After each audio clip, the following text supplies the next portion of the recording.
Espléndido 2023, amigas y amigos de 15 UCR, desde la universidad y desde el canal y desde Economía y Sociedad, les hacemos los mejores deseos y para cumplirlo, no exactamente como regalo de Reyes, pero como regalo de Año Nuevo, les tenemos a José Luis Arce, el estupendo economista de FCS Capital, que tiene una mirada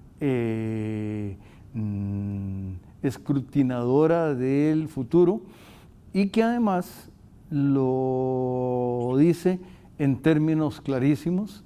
Sus alumnos estoy seguro que lo disfrutan enormemente. Pero bueno, si sigo hablando no escuchamos a José Luis, que nos va a dar su visión de este año. Felicidades, José Luis, y lo escuchamos. Muchas gracias, Juan Rafael. Felicidades a vos y a todos los que nos escuchan. Espero que este año sea un año lleno primero de felicidad y ojalá de muchos éxitos en todo lo que emprendan. Ahora nos corresponde hablar un poco de lo que va a ser el año 2023, que yo diría que es una continuación de un proceso. Como todo en economía, las fechas son básicamente arbitrarias, sino que son procesos que arrancaron en el año 2021 y que ahora estamos, yo diría, en una etapa distinta en la economía internacional y local de ese proceso que arrancó en el 2021, que primero fue una presión alcista en precios de materias primas, un resurgimiento muy fuerte de la inflación, algo que no habíamos visto durante muchos años, y como suele suceder cuando tenemos un resurgimiento marcado de la inflación, es los bancos centrales actuando. Y estamos, yo creo que en ese escenario en el inicio de 2023.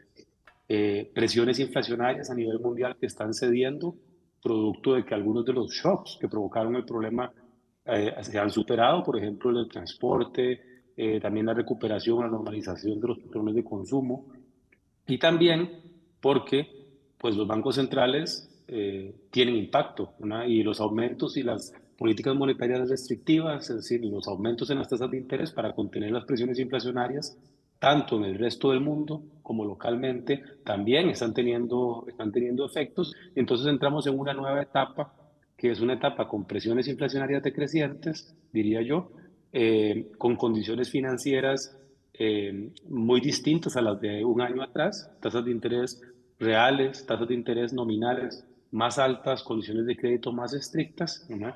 Y en un entorno además, y esa es la parte que creo yo probablemente va a ser el marco caracterizador por lo menos de los primeros 6 meses del año 2023, con los efectos secundarios de la política monetaria, que es la desaceleración de la economía. Recordemos que los bancos centrales, para contener las expectativas inflacionarias y para contener la inflación, básicamente lo que hacen es subir las tasas de interés para para restringir las condiciones crediticias y monetarias y básicamente enviarnos el mensaje que gastemos menos. Y ese gastar menos, esa demanda menor, se traduce indefectiblemente en menor crecimiento económico. Es como cuando nos tomamos un medicamento. Por ejemplo, yo que estoy ahora un poco enfermo, he tenido que tomar antibióticos. Los antibióticos curan mi enfermedad principal, digamos, mi infección. La inflación sería esa infección, pero desgraciadamente tienen efectos secundarios y en el caso de la política monetaria el efecto secundario es la desaceleración. Yo diría que el primer semestre de 2023 va a estar caracterizado por presiones inflacionarias que van a seguir cediendo, bancos centrales observando lo que está pasando para poder afinar la política monetaria y una economía que va a estar creciendo más lentamente.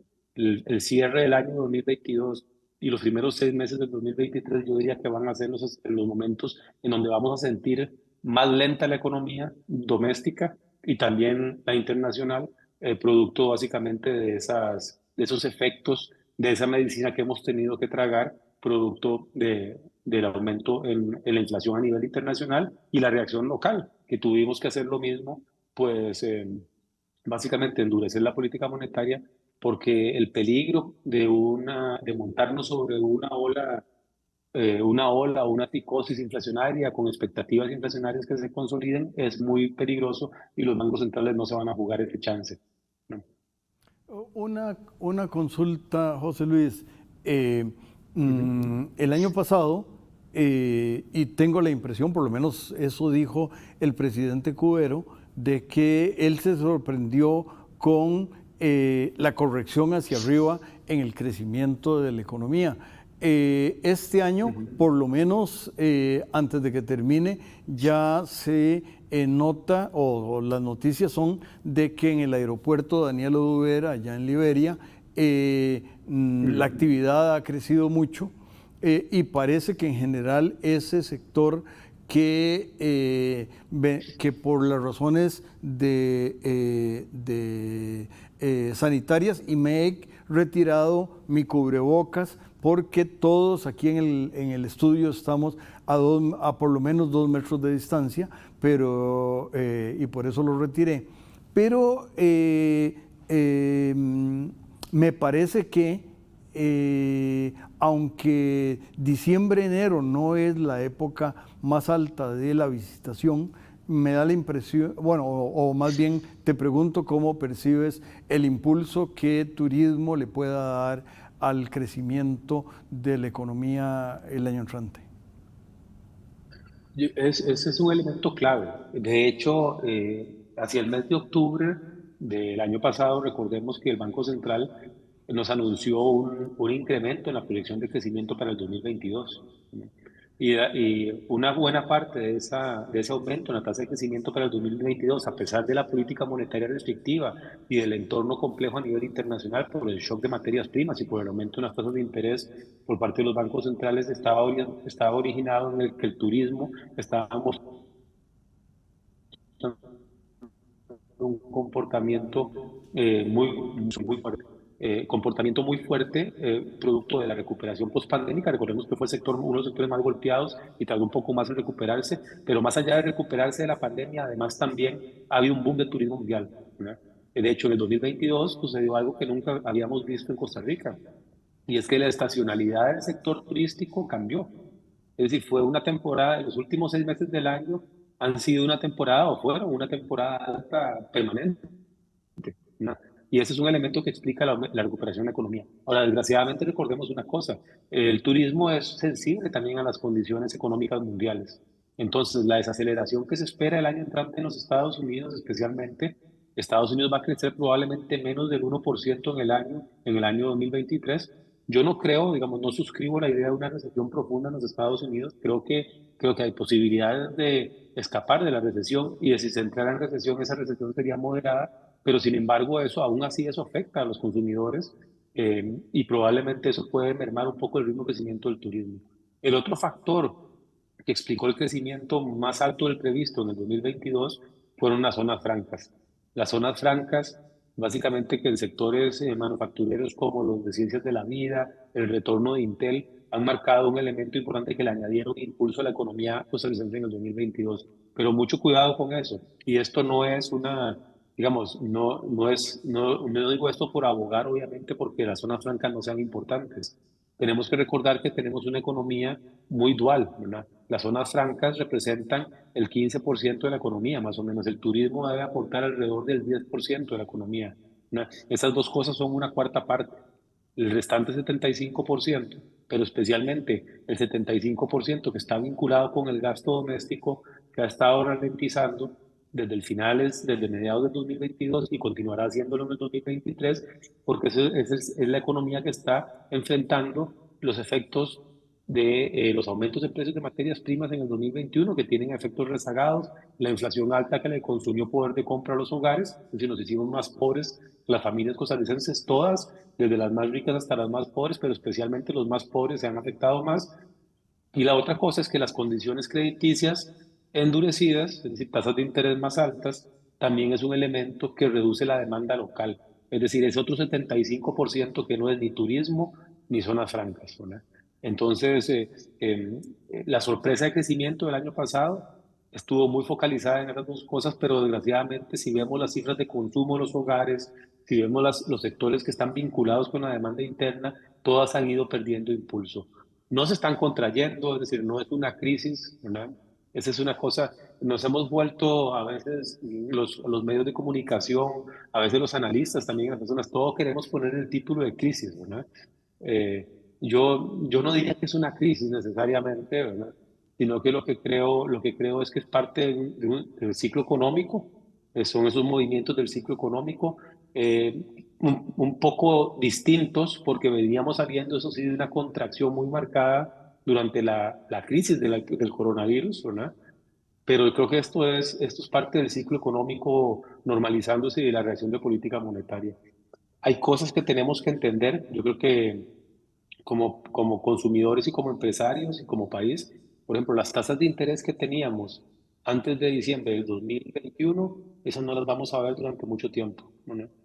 Es decir, tasas de interés bajas, producto de la necesidad de impulsar la actividad económica después de la brutal contracción producto de la COVID-19, esas ya no van a volver. Vamos a tener que vivir en tiempos más normales con tasas de interés, pues no acelerándose como las estamos observando, pero tampoco volviendo a los niveles muy cercanos a cero que tuvimos varios años, tuvimos 2020, 2021, que tuvimos durante casi 10 años, del 2008 al 2016, 2018, en la crisis anterior, ¿no?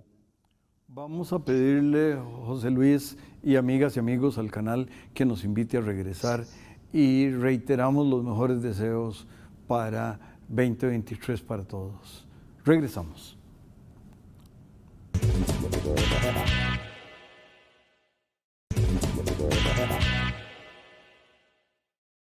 Continuamos, amigas y amigos, escuchando a don José Luis Arce, y quiero aprovechar para decir que yo cada vez que pueda usaré cubrebocas. Ya yo tengo 76 años, con lo cual bien vividos y agradecido por eso, pero también con más razón tengo que cuidarme, y si me cuido a la larga hasta voy a estar muy bien. Con lo cual queremos decir desde Economía y Sociedad que hay que cuidarse. Hay que cuidarse, y no importa las edades que se tengan, hay que cuidarse. Pero, don José Luis, el año pasado, usted, en una sesión especial de los seminarios que usted tiene, invitó al señor ministro de Hacienda, que creo que estaba muy optimista, entre otras, me parece que el déficit primario, que tal vez no vale la pena decir que, por lo menos yo no lo voy a decir, que es, cree que se va a mantener, cree que los problemas de conseguir crédito barato y en dólares para un no generador de dólares que se llama el gobierno de Costa Rica, va a tener éxito. Y sí lo tiene, por lo menos con los organismos internacionales, pero me parece que el tema fiscal no es un tema pequeño, y tal vez si le parece, No. pensemos en fiscalidad 2023. Sí, esa es una muy buena pregunta porque va a seguir siendo un tema muy importante. No con la situación o con el calificativo de apremiante que quizás tuvimos en el 2018 o en el 2020, cuando no sabíamos muy bien a qué nos estábamos enfrentando con la COVID-19 inicialmente. Pero sí, la parte fiscal tiene dos aristas, me parece a mí. La primera es la continuación del proceso de consolidación fiscal. Y yo ahí soy menos optimista que el señor ministro de Hacienda, que nuestro buen amigo don Nogui Acosta, por dos razones. Uno, me parece que el rápido crecimiento de la tributación de los ingresos va a irse moderando paulatinamente, especialmente porque la demanda va a irse resintiendo conforme vayamos entrando en la primera mitad de este año, de 2023. Eso significa que el ritmo de crecimiento de los impuestos no va a mantenerse tan extraordinariamente alto como hemos visto recientemente. y eso va a quitarle un componente de la mejora fiscal que vimos en el año 2021, 2022. Eso es algo natural. Políticamente sabemos que los impuestos en Costa Rica pues son una mala palabra y no pareciera haber espacios políticos ni siquiera desde el Ejecutivo para impulsar reformas en ese sentido. Entonces, eso me lleva a la segunda observación. El grueso del ajuste va a seguir dependiendo de la regla fiscal. La regla fiscal es ese capítulo de la Ley de Fortalecimiento de Finanzas Públicas aprobada en diciembre del 2018 que establece básicamente un tope de crecimiento al gasto, ¿verdad? Y eso es lo que ha permitido la mejora fiscal del 2021, va a ser y permitiría, si se mantiene la regla fiscal, la mejora fiscal, digamos, llegar a la tierra prometida, digamos, de la consolidación fiscal en el año 2018, ¿verdad?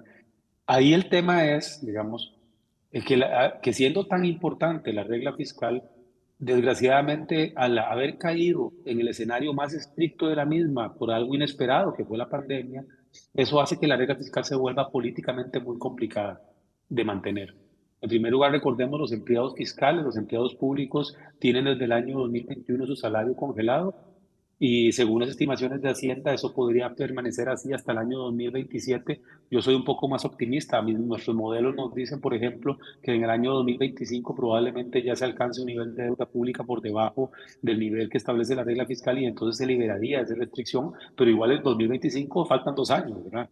Entonces no es algo sencillo en un escenario de alta inflación ese congelamiento salarial. Y la otra cosa es que desgraciadamente en Costa Rica, ¿verdad?, queremos contener el gasto, pero no tenemos presupuestos flexibles ni estrategias de diseño de los presupuestos que no sean más que recortes salvajes, recortes a veces muy poco reflexivos a los presupuestos gubernamentales.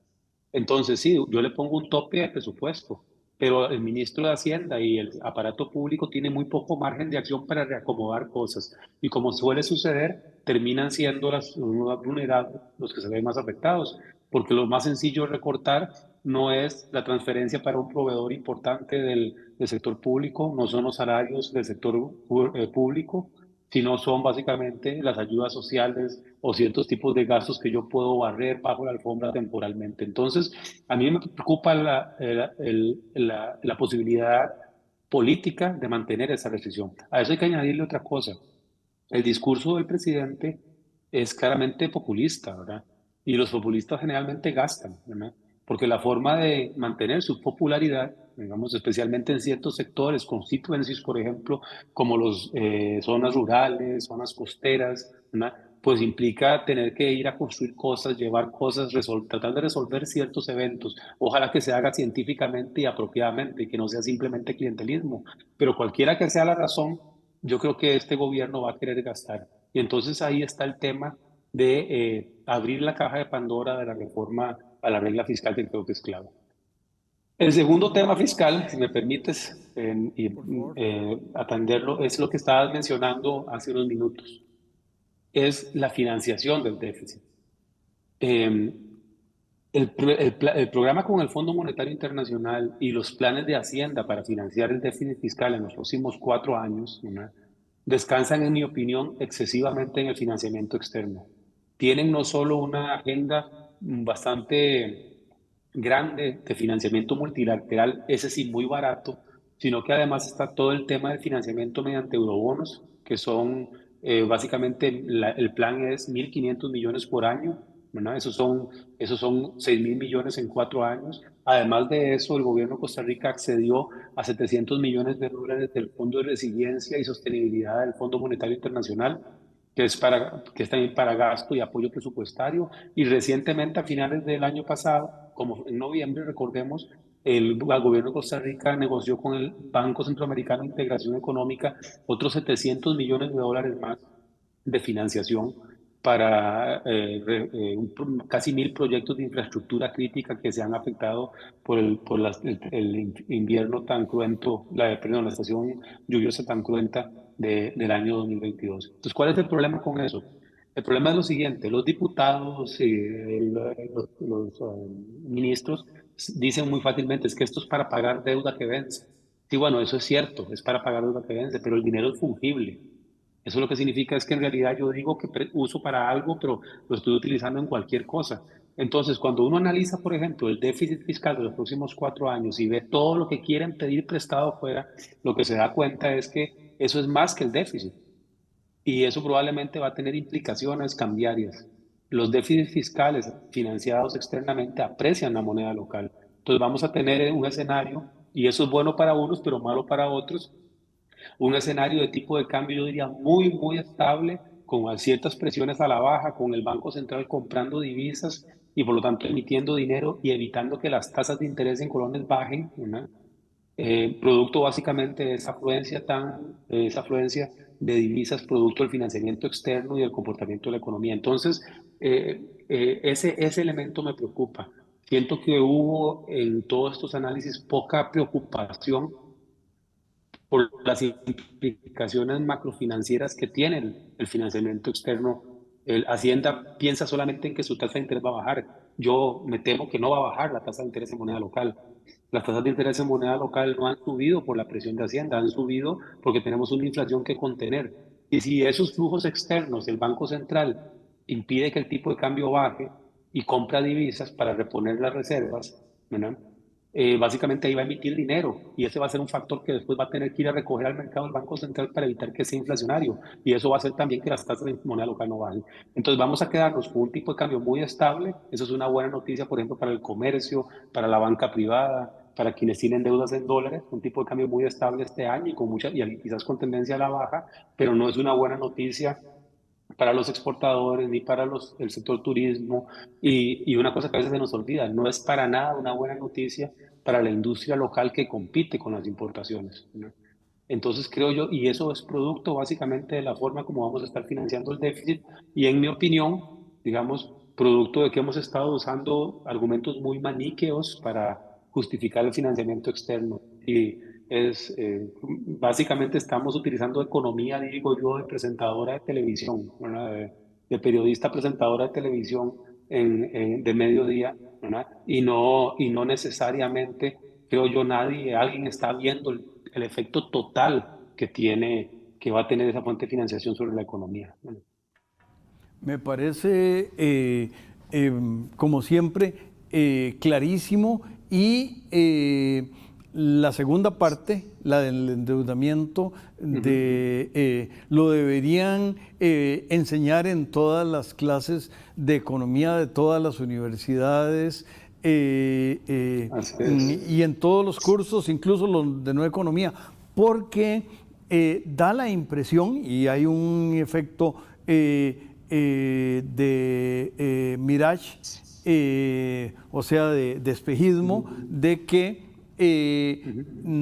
endeudarse y barato muestra que la economía está muy bien y que el país está muy bien, pero lo que acabas de decir es valiosísimo y mucha gente, empezando por la prensa, yo soy, desde este programa somos parte de la prensa también, perdemos esa dimensión. ¿Hay algún sector al que te quieras referir, José Luis, respecto o porque puede entrar en problema en 2023 o porque tiene espléndidas perspectivas?